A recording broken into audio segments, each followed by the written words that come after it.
여러분 정말로 복이 있는 분이심을 믿습니까?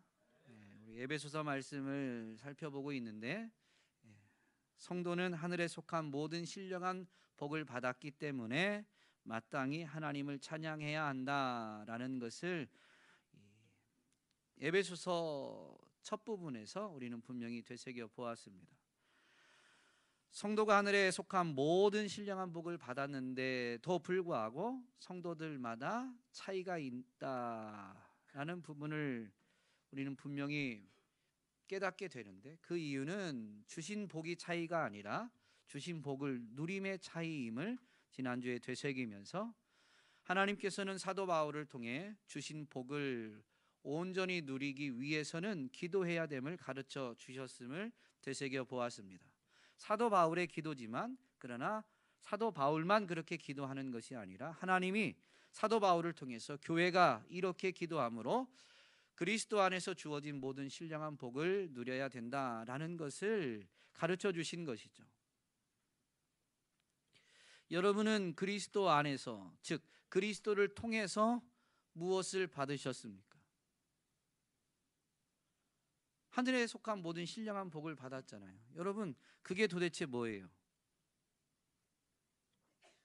네? 구원.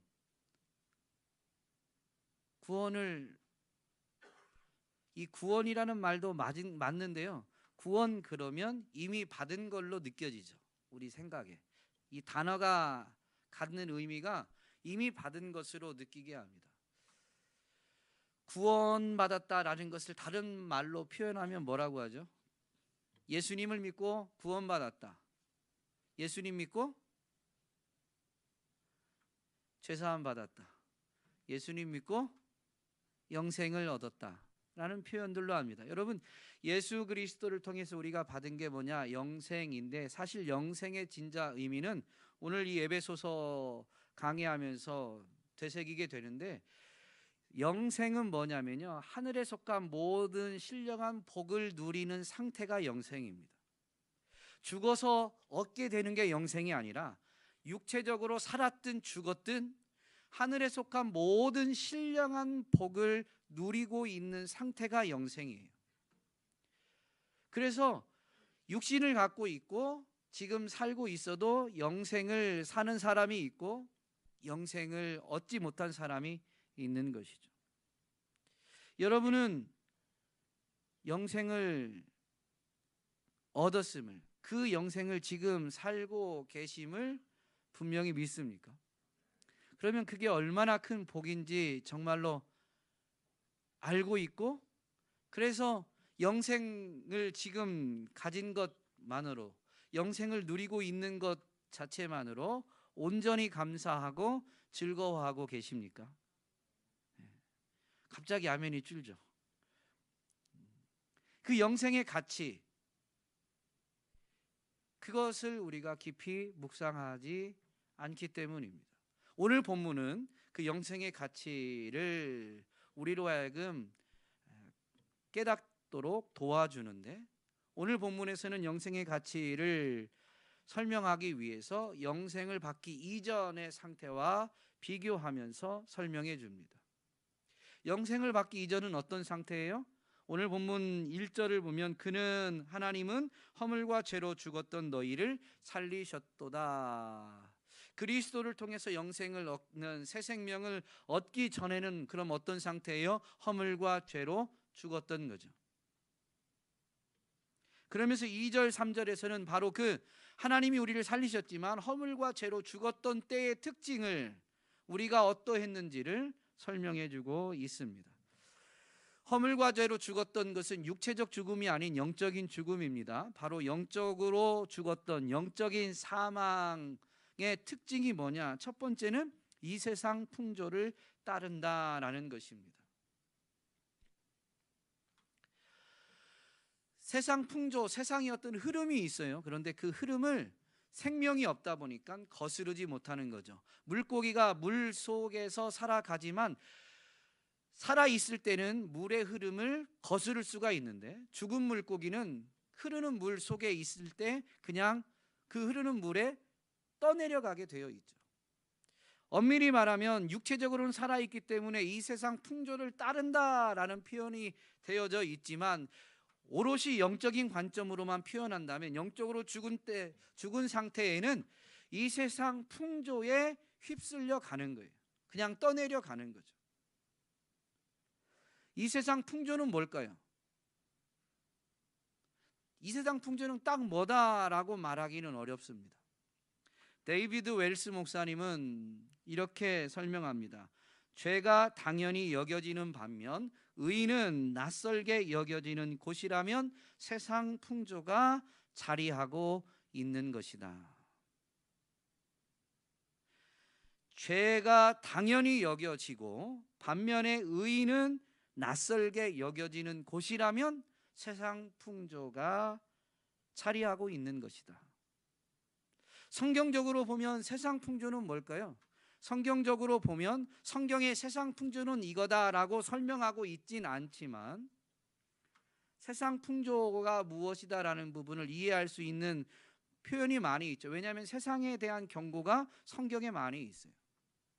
그 부분들을 생각해서 보면 세상 풍조가 무엇인지 우리는 이해할 수가 있는데, 저는 개인적으로 이 세상 풍조는 세상이나 세상에 있는 것들을 사랑하는 또는 사랑하게 하는 움직임이 바로 세상 풍조라고 생각합니다.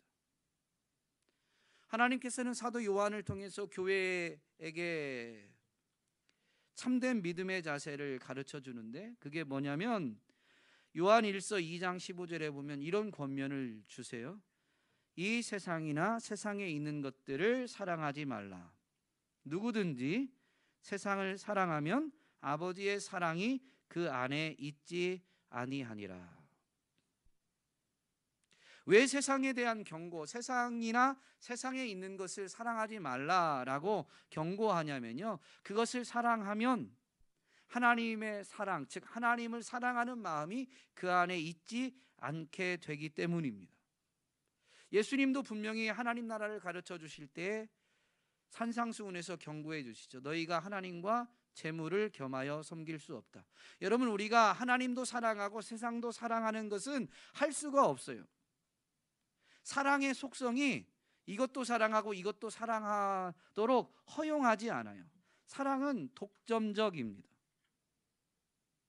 이것도 사랑하고 이것도 사랑하고, 여러분의 배우자가 나도 사랑하고 옆집 그 사람도 사랑하고 직장에 있는 누구도 사랑하고 내 남편은 사랑이 많아요 라고 그것을 납득하고 그것을 자랑할 수 있겠어요? 진짜 사랑은 독점적입니다. 나만 사랑해야 돼요.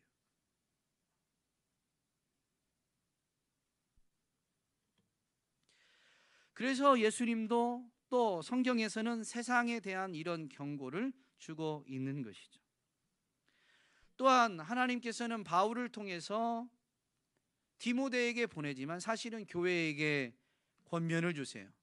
말세가 되면 고통하는 때가 이른다 하면서 말세의 특징을 설명해 주시고, 하나님께서는 바울을 통해서 디모데에게 주는 권면이지만 오늘 우리에게 뭐라고 말씀하시냐면 거기에서 돌아서라는 거예요.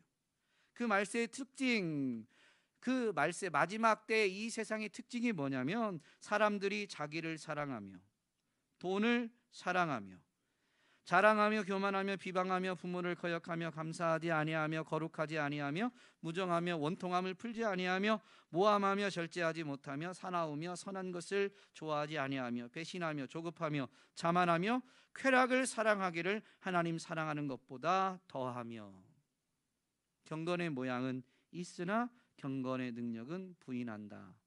그러면서 이 같은 자들에게서 내가 돌아서라라고 권면합니다. 부정적인 것, 자랑, 교만, 비방, 부모 거역 이런 것은 빼고라도요, 사랑이라는 관점에서만 보면 자기를 사랑하고 돈을 사랑하고 쾌락을 사랑하는 것을 하나님 사랑하는 것보다 더한다라는 것이죠. 사랑이 독점적이다라고 한다면 하나님을 사랑하지 않고 자기를 사랑하는 거예요. 하나님을 사랑하지 않고 돈을 사랑하는 것입니다. 하나님을 사랑하지 않고 쾌락을 사랑하는 것입니다. 이게 세상 풍조라는 거예요. 우리는 하나님 사랑하는 사람들이죠. 그런데 이 세상이나 세상에 있는 것들을 사랑하는 것에 대해서 세상은 뭐라고 우리를 미혹하냐면, 세상이나 세상에 있는 것 어떤 것을 사랑하는 것이 죄가 아니다라고 미혹합니다. 그리스도인들도 여가 활동을 할 수 있죠. 맞아요, 틀려요? 맞아요. 여가 활동 하셔야 돼요. 그런데 그것이 하나님이 주신 건강을 관리하고 그래서 하나님이 주신 사명을 감당하기 위함인지, 아니면 그것 자체를 내가 좋아해서, 아니 사랑해서 그것 자체를 추구하고 있는지는 우리는 면밀히 우리 자신을 검토해야 되는 거죠. 왜냐하면 그것 자체를 사랑하는 것, 그것 뭐라고 해야 될까요? 건전하다라고 여겨지는 것, 어떤 취미 활동 중에서도 도덕적으로 죄라고 인정되지 않는 어떤 건강, 운동, 뭐 건전한 취미, 등산, 뭐 또 뭐가 있을까요? 여러 가지들을 할 수 있는데요, 그게 사랑이다라면, 그것을 사랑하는 것이라면, 여러분 그것은 세상은 죄가 아니다라고 말할지 모르지만 영적인 관점에서 보면 그것은 죄입니다.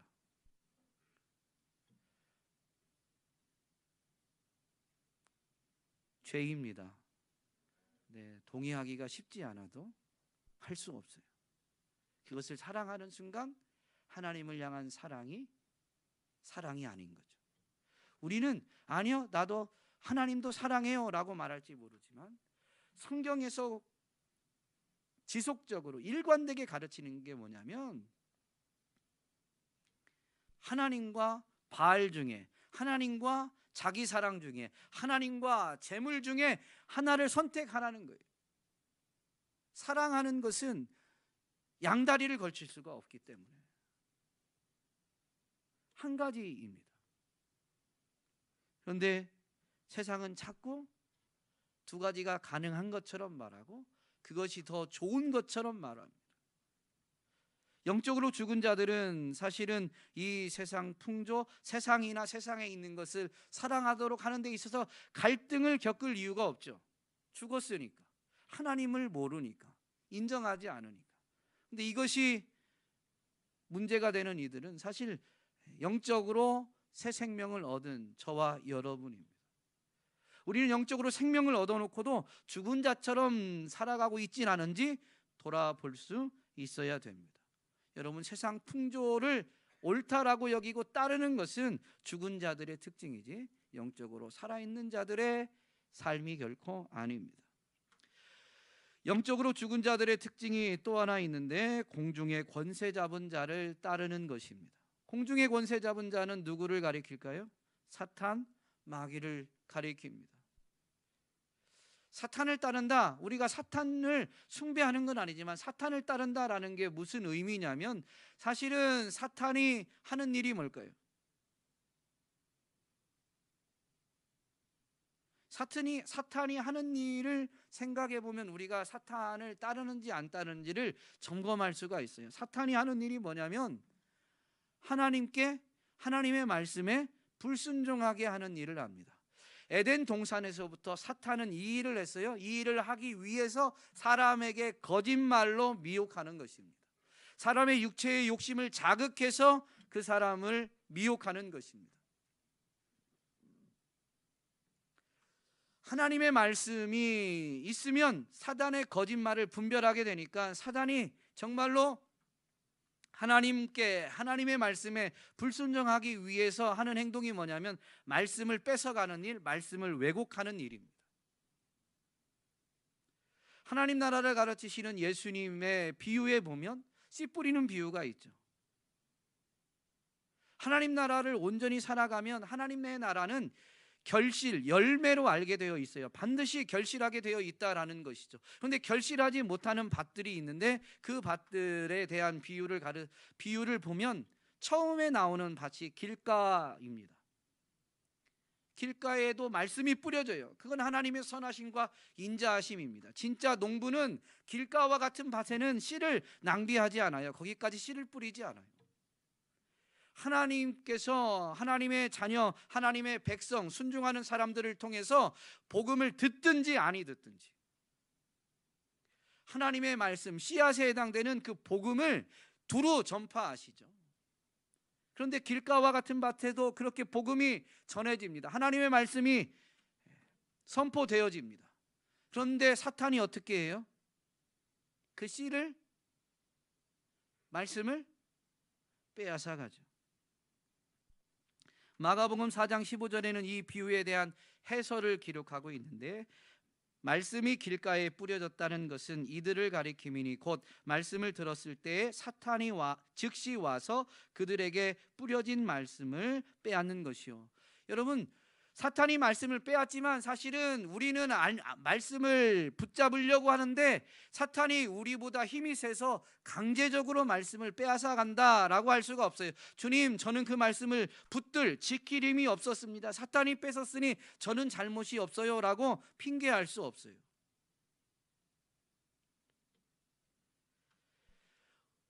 사탄이 와서 그 말씀을 빼앗을 때 여러분 어떻게 빼앗아 갈까요?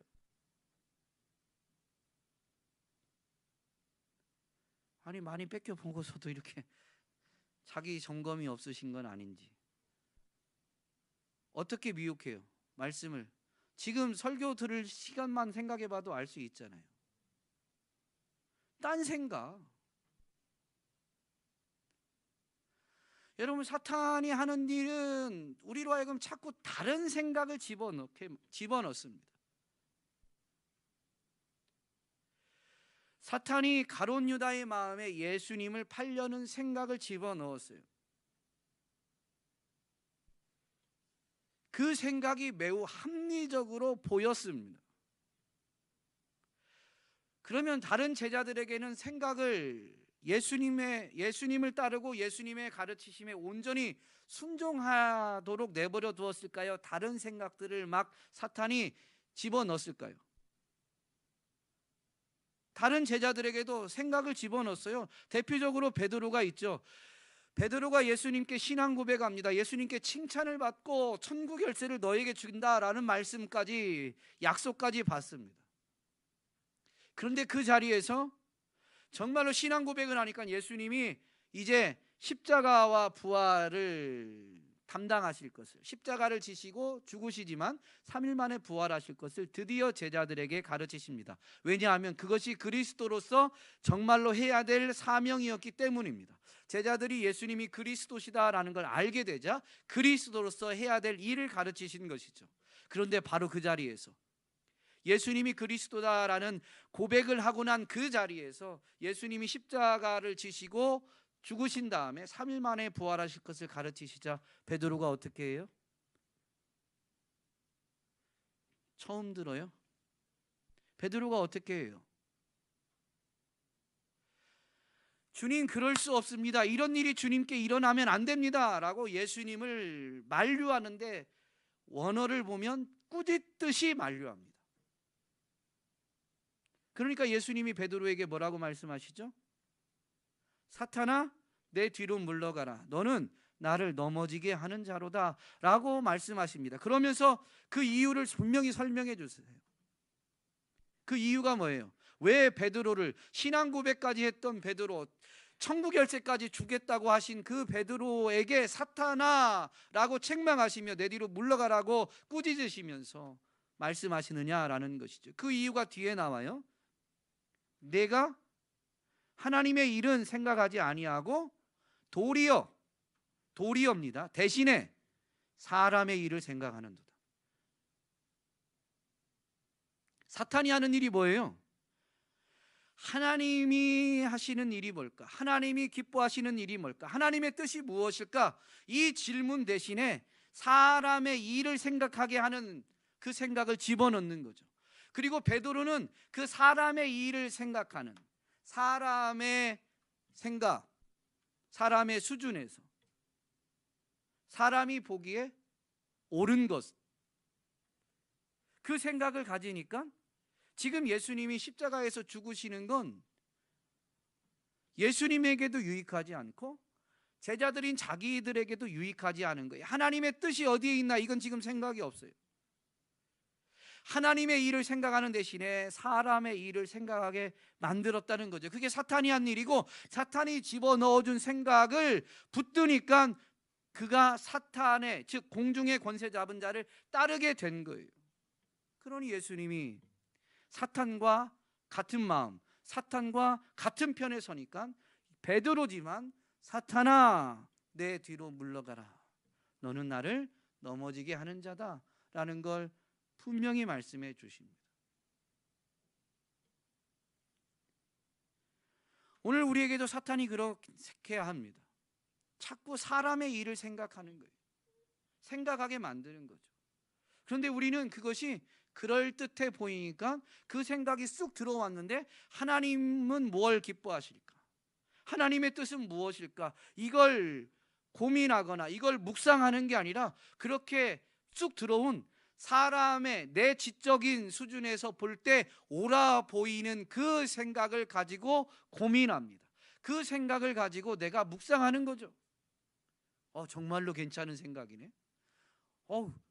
옳아 보이네. 그런 옳아 보인다라는 것 자체가 잘못된 건 아닌데 이게 정말로 하나님이 기뻐하시는 일인가? 하나님이 원하시는 것인가? 하나님의 뜻에 합당한가? 이렇게 점검을 해야 되는데 그냥 자기 수준에서만 계속 사람의 수준에서 사람의 일만 따져보니까 하나님의 뜻에는 불순종하게 되는 것이죠. 그래서 사단이 결국엔 사람으로 하여금 불순종하는 일을 하게 합니다.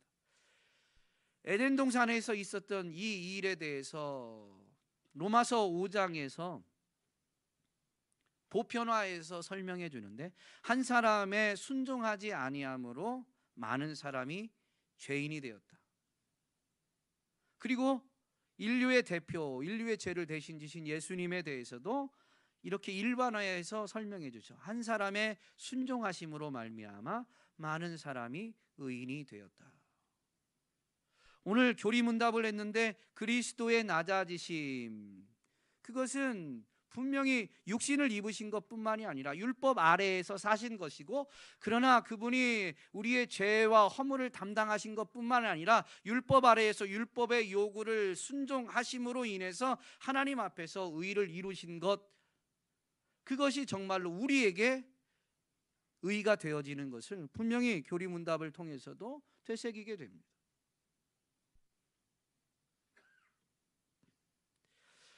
어쨌든 로마서 5장에서는 이렇게 한 사람, 인류의 대표가 된 아담 한 사람, 그리고 예수 그리스도 한 사람의 그 삶의 영향을 가르쳐 주는데요. 아담의 순종하지 아니함으로 인해서 죄가 세상에 들어왔고 많은 사람이 죄인이 되었다라는 것을 분명히 가르쳐 주죠. 그래서 이 말씀을 통해서 우리가 알 수 있는 게 뭐예요? 불순종이 죄예요. 그래서 사실 사단이 하는 일은 뭐냐면 우리로 하여금 죄를 짓게 하는 거예요. 여러분, 사단이 오늘 믿는 저와 여러분 새 생명을 얻은 영생을 가진 우리에게도 죄를 짓게 만들어요. 그것은 교회를 대적하여 싸우고 교회의 간판을 깨부수고 교회로 모인 사람들이 모이지 못하게끔 회방하는 그런 일이 아닙니다. 매우 옳아 보이는 그런 생각을 우리에게 집어넣어서 결국엔 하나님의 말씀, 하나님의 뜻에 순종하지 못하게 만드는 거죠. 영적으로 죽어 있으면 그렇게 불쑥불쑥 드는 그런 생각들이 어쩌면 매우 그럴듯한 경우에는 우리는 번뜩이는 아이디어라고 붙잡을지 몰라요.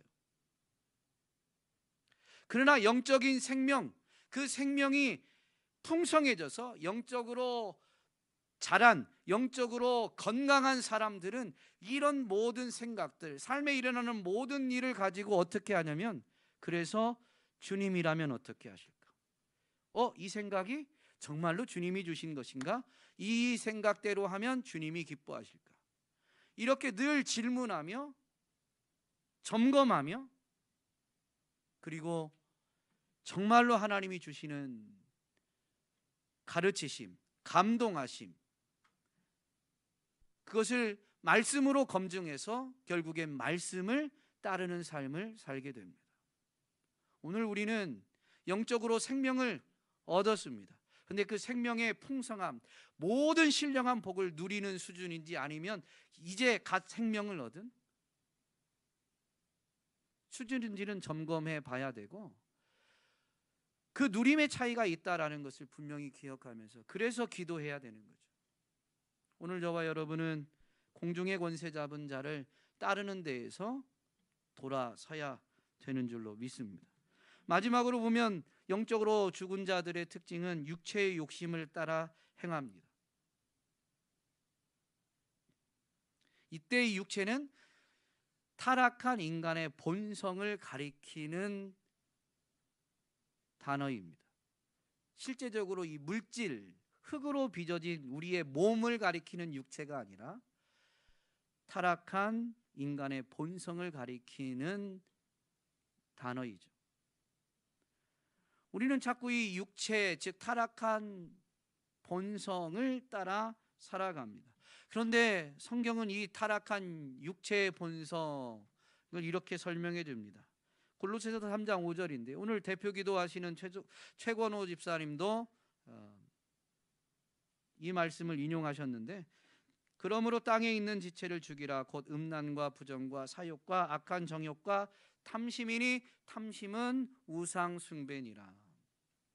땅에 있는 지체, 그 땅에 속한 육체를 죽이라라는 것이죠. 그건 정말로 우리의 몸의 생명을 끊으라라는 의미가 아닙니다. 바로 이 타락한 본성을 죽이라라는 것이죠. 곧 음란과 부정과 사욕과 악한 정욕과 탐심이다라고 하면서 이 모든 것의 근원인 탐심이 사실은 어떤 영적인 문제인지를 분명히 밝혀주죠. 탐심은 우상 숭배니라. 하나님으로 만족하지 못하고 하나님보다 더 우위에 있으려고 하고 하나님 아닌 다른 것으로 그래서 만족하려는 이 모든 탐심은 사실은 우상 숭배입니다. 꼭 신상을 만들어 놓고 신상에 절하지 않을지라도 인간이 자기 욕심을 따라서 탐심을 따라서 살아가는 것은 사실은 우상 숭배인 것이죠. 육체를 가진 인간은 스스로의 의지로는 결코 이 탐심을 제어할 수가 없습니다. 믿음으로 의롭다함을 받는다는 것, 믿음으로 구원받는다라는 것을 교회에게 증거한 사도 바울도 전적인 하나님의 은혜로 구원받은다는 것을 전함에도 불구하고 스스로 고뇌하고 있는 것을 솔직하게 인정했습니다. 내 속 곧 내 육신에 선한 것이 거하지 아니하는 줄을 아노니 원함은 내게 있으나 선을 행하는 것은 없노라. 내가 원하는 바 선은 행하지 아니하고 도리어 원하지 아니하는 바 악을 행하는도다.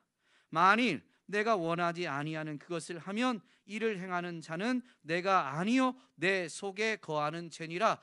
육체가 뭐라고 그랬어요? 인간의 타락한 본성, 이 몸 자체가 아니라 그 타락한 본성을 가리킨다라고 했죠. 내 속에 이 타락한 본성이 여전히 이 몸 때문에 내재되어 있는 거죠. 이 습성이 남아 있습니다. 이것 때문에 영적으로 생명을 얻었는데도 불구하고 그 영의 소원, 영의 원함을 따라서 살아가는 게 아니라 원치 않는 일을 행하면서, 즉 죄를 지으면서 살아가더라. 그래서 로마서 7장 마지막 24절에서 그는 뭐라고 하냐면 오라 나는 곤고한 사람이로다. 누가 이 사망의 몸에서 나를 건져낼 수 있느냐라고 탄식합니다.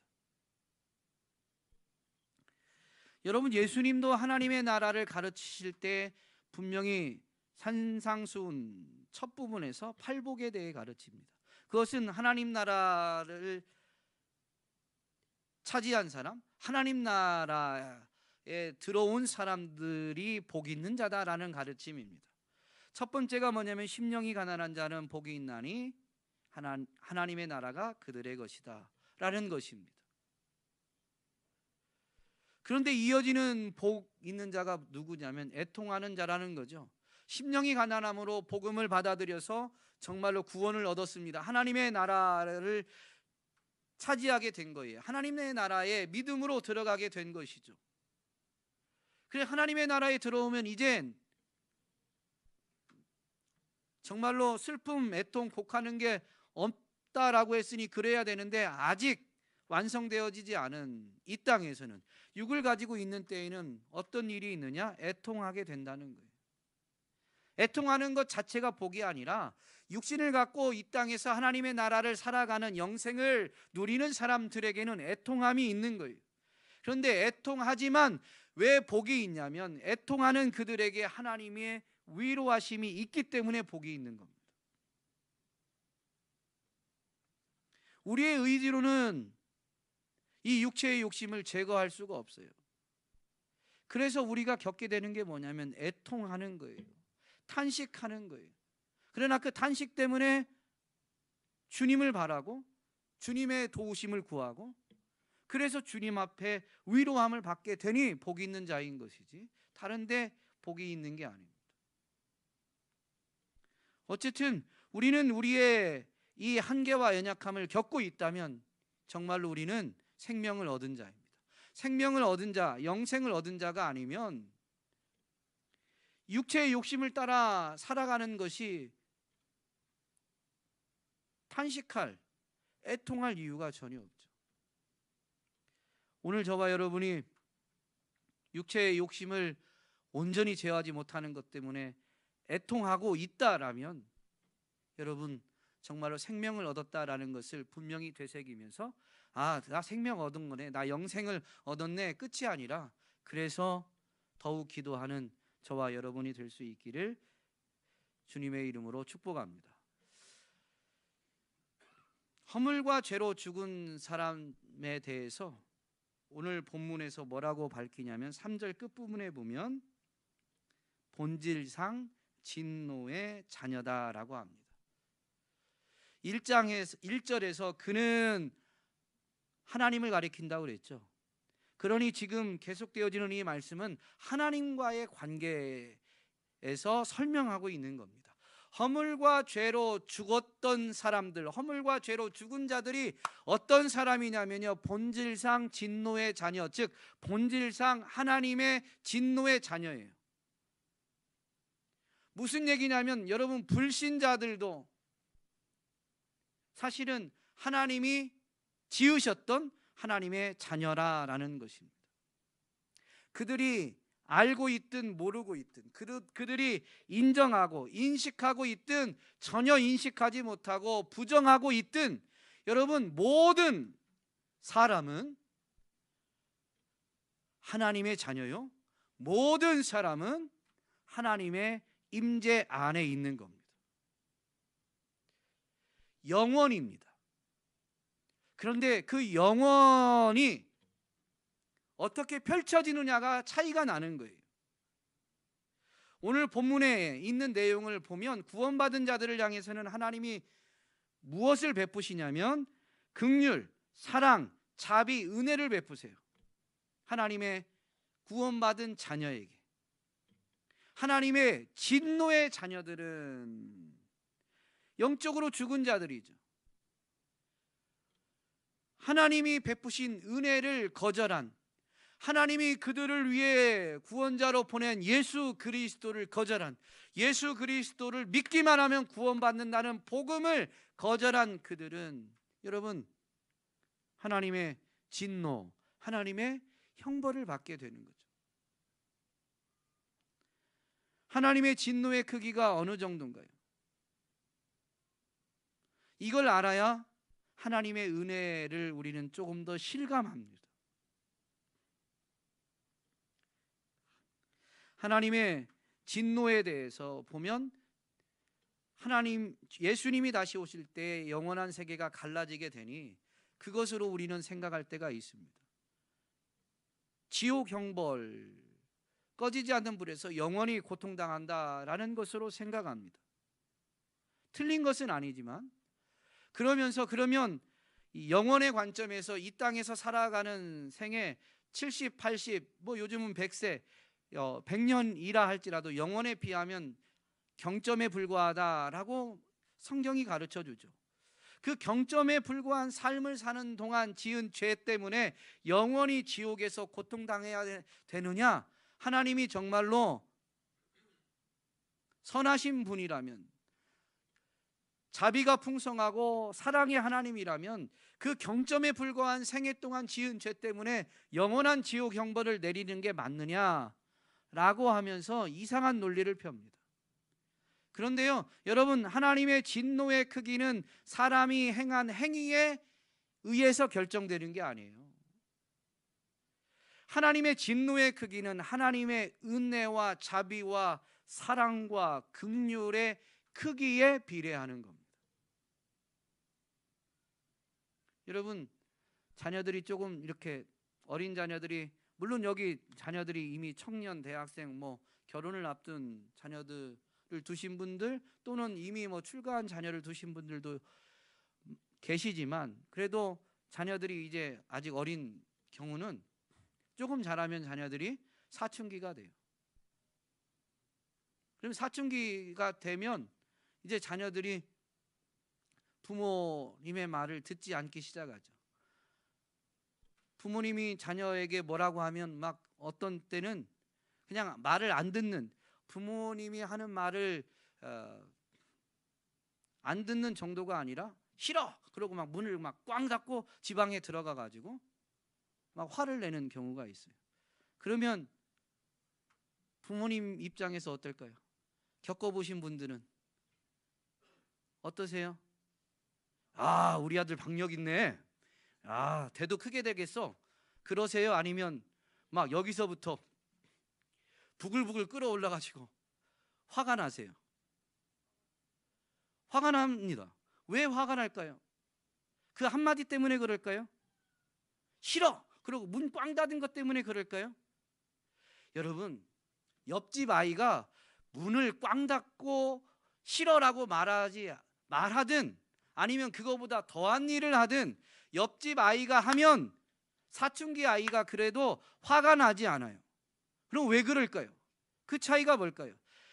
부모인 내가 옆집 아이에게 사랑을 베푼 적이 없어요. 부모인 내가 옆집 아이를 위해서 희생한 적이 없어요. 내 아이는 태어나서부터 자랄 때까지 전적인 나의 사랑, 헌신, 희생으로 지금 이 시점에 이르게 된 거예요. 그런데 그 지나온 모든 시간에 대한 부정이 그 한마디인 거예요. 사춘기지만 뭘 모르고 이제 지는 좀 컸다고 부모 없이 자기가 이만큼 큰 것인 양 싫어. 그리고 마치 부모가 필요 없는 것인 양 반응하기 때문에 부모가 화가 나는 거예요. 사랑이, 희생이 없었다면 여러분 화가 나지 않아요. 하나님의 진노의 크기는 무엇에서 비롯되냐면 하나님의 긍휼, 자비, 은혜의 크기에 의해서 결정되는 거예요. 하나님은 그를 살리기 위해서 독생자도 아끼지 않고 내어주고 그냥 믿기만 하면, 예수님을 영접하기만 하면 생명을 주겠다고 하는데, 그 하나님의 영원한 계획, 그 역사를 이루면서 하나님이 이루신 구원의 역사, 하나님의 그 독생자도 아끼지 않는 희생, 이거를요 인생이 그냥 거절해 버린 거예요. 그러니까 하나님이 사랑의 하나님이지만 하나님의 사랑을 배반한, 하나님의 사랑을 거절한 자녀이지만 그것에 대해서는 하나님의 진노가 비례해서 나오는 거예요. 이 하나님의 진노의 크기는 우리는 다 알지 못합니다. 왜냐하면 하나님의 우리를 향한 사랑, 구원 계획은 영원하거든요.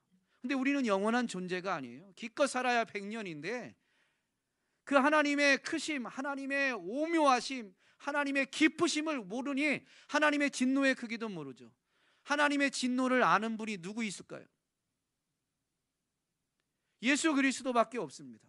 비록 인간의 몸을 입었어도 본체는 하나님이신, 하나님과 동등한 하나님이신 예수님만이 하나님의 진노를 아세요. 그래서 사람들의 죄와 허물을 담당하시고 이제 십자가에서 달려 죽으시면서 하나님의 진노를 담당하시고자 하실 때에 전날 밤에 그렇게 고민하며 죽게 되었다고 제자들에게까지 호소하면서 기도해 주기를 부탁했던 겁니다.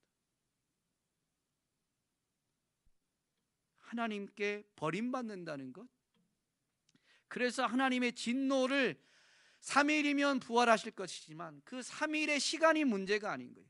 당장에 받아야 되는 하나님의 진노의 크기, 그래서 하나님께 버림받는다라는 것의 고통을 오롯이 알고 계시기 때문에 잡히시기 직전에, 십자가에 달리시기 전날 밤에 심히 고민하여 죽게 되었다라고 베드로와 야고보와 요한에게 솔직하게 이야기하시며 너희는 나를 위해 기도해달라라고 부탁하신 거예요.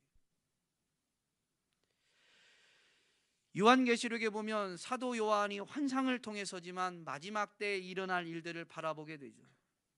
주님의 다시 오심이 임박할 때 이 환상을 보여주는데, 그 환상이지만 주님의 진노하심을 느낄 수 있는 부분이 있습니다. 계시록 6장 15절로 17절 말씀인데요, 땅의 임금들과 왕족들과 장군들과 부자들과 강한 자들과 모든 종과 자유인이 굴과 산들의 바위 틈에 숨어 산들과 바위 위에게 말하되 우리 위에 떨어져 보좌에 앉으신 이의 얼굴에서와 그 어린 양의 진노에서 우리를 가리라. 그들의 진노의 큰 날이 이르렀으니 누가 능히 서리요. 하나님의 진노 앞에 서 있을 수 있는 존재 자체가 피조세계 중에는 없다라는 것입니다. 오늘 우리는 이 하나님의 진노에 대해서 너무 무심합니다. 우리가 피한 그 하나님의 진노가 얼마나 대단한지를 우리는 쉽게 외면해버려요. 지옥에 대한 설교를 예수님이 많이 하셨는데요, 지옥이 어떤 곳이다라고 협박하신 게 아니에요. 할 수만 있으면 거기 안 가야 된다는 거죠. 그래서 예수님이 뭐라고 설교하시냐면, 만일 너의 손이 죄를 짓게 만들면 너 손을 찍어버려라. 네 발이 너로 하여금 죄를 짓게 만들면 찍어버려라. 너의 눈이 죄를 짓게 만들면 너는 눈을 뽑아버려라. 그렇게 해서라도 지옥에 가지 않는 것이 낫다 라고 말씀하십니다. 멀쩡한 손을, 멀쩡한 발을, 멀쩡한 눈을 뽑아버리는 것이 도리어 나을 만큼 하나님의 진노를 당하는 것은 크고 두려운 일입니다. 그 하나님의 진노의 크기를 안다면 오늘 예수님의 대속의 은혜가 얼마나 큰지를 분명히 되새기게 되죠. 그러면 오늘 내 삶의 문제, 내 육신의 건강의 문제, 직장에서의 승진의 문제, 그거 해결되지 않았다고 해서 불평하거나 원망하거나 하나님은 살아계시지 않은 것인 양, 하나님은 긍휼과 자비의 하나님이 아니신 양 불평하고 원망할 수가 없습니다. 오늘 저와 여러분이 이미 새 생명, 영생을 얻은 자들인데, 정말로 영적으로 죽은 자들과 같지 아니하고 그들과 같은 습성이 여전히 남아있지만 이제는 돌이키고 돌이켜서 그들로부터 돌아서서 정말로 새 생명을, 영생을 얻은 자답게 하나님의 은혜만을 드러내고 하나님의 지으신 바 그 뜻대로 선한 일을 행하면서 하나님을 기쁘시게 해드리는 저와 여러분이 다 될 수 있기를 간절히 소망합니다.